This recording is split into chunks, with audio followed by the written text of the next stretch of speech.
Good morning and welcome to the channel. Today is the 25th of May,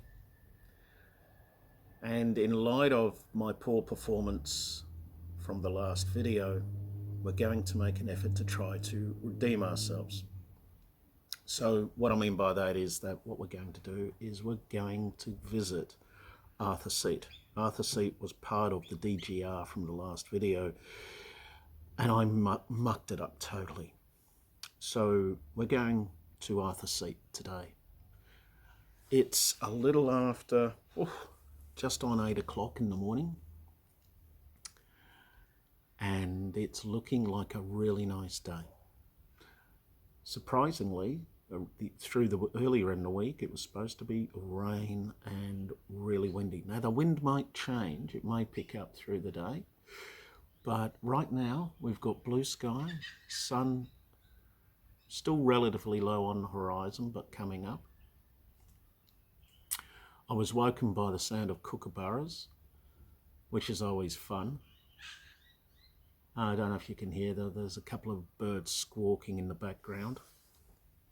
So as I said, Arthur Seat, and we'll probably do two things out of the day. What we'll do is we'll ride up through the switchbacks and enjoy the view from a couple of the lookouts, and then we'll ride down through the switchbacks, and then we'll probably do a comparison, because there's a cable car that goes from the bottom to the top of Arthur Seat.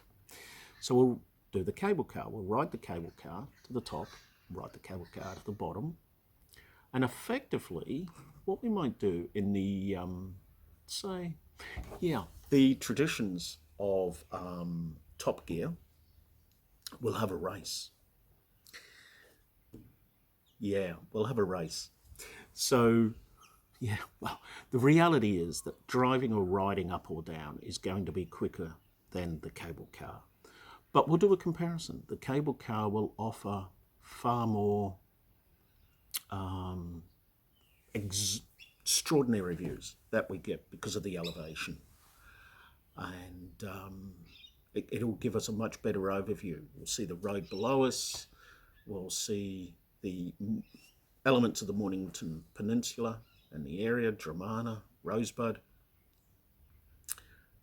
And as I said earlier, it's a bit of a mecca for motorcyclists, so we may see some guys out on the road, see some bikes, maybe say hello, and see who's out there. So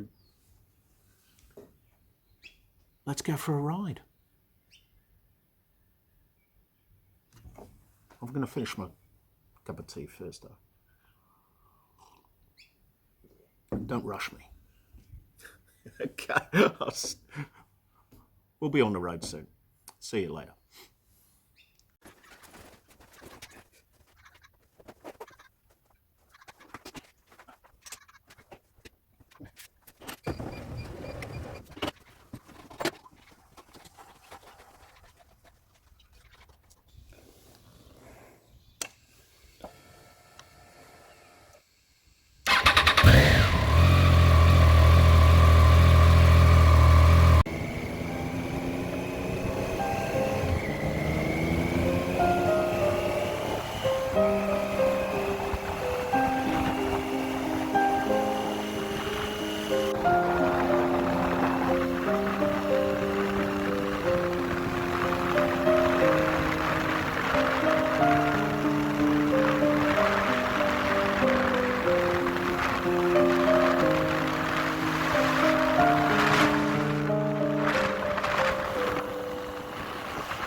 Alright, so we're here up at Arthur Seat and we just found a couple of dudes. We've got Rick and Scott's got a really impressive Suzuki 1985 GSXR Oh, here we go. 750. Say that again, Scott. This is a 1985 GSXR 750. It's basically the first GSXR that ever come out. It was groundbreaking in the day. No electronics whatsoever on this. It's just fly by, ride by the seat of your pants. It's a little bit rough on the roads. It's a bit twitchy. It loves nice smooth sweepers. Can be a bit of a challenge to ride, but it goes. It goes really well. It's got about 105 brake horsepower, which is pretty good in the day. The later model ones have about 125 horsepower. Well, gee, Scott, you've come up with every answer of it. I don't even gone there. I was just going to ask. I've had. What year is it? It's an 85. 85. Yeah, we've had to do a resto on it. Me and a mate of mine. Yeah. We spent a couple of years overhauling it. It was all painted blue when we got it. Somebody just painted it all blue. Oh. Blue rims and everything. But so this is the original, back to its original paint this scheme. Is how it came out, mate. Yeah. That's really we've nice. Had to go and buy a proper decal kit for it to get all the stickers right. Yep. Spent a lot of money went into the paint job. Yeah. And Rick, you got the Triumph 1200. Is that the Explorer? No, it's a 1200 Tiger XCA. Oh, right. Because I know the early versions were Explorer right up until 15. Right. And they dropped the Explorer moniker and called them a Tiger. So that's shaft drive? Yeah. Yeah. No, they're nice. They're very nice. All right, boys. It's been really nice meeting you up here. I'm going to carry on and ride the chairlift next and go up and down again and get some other shots. But you boys enjoy the rest of your day, and thanks for your time. No worries, Appreciate that. Thank you. Stay safe. You have a safe trip. All right, thanks, fellas. Nice, mate.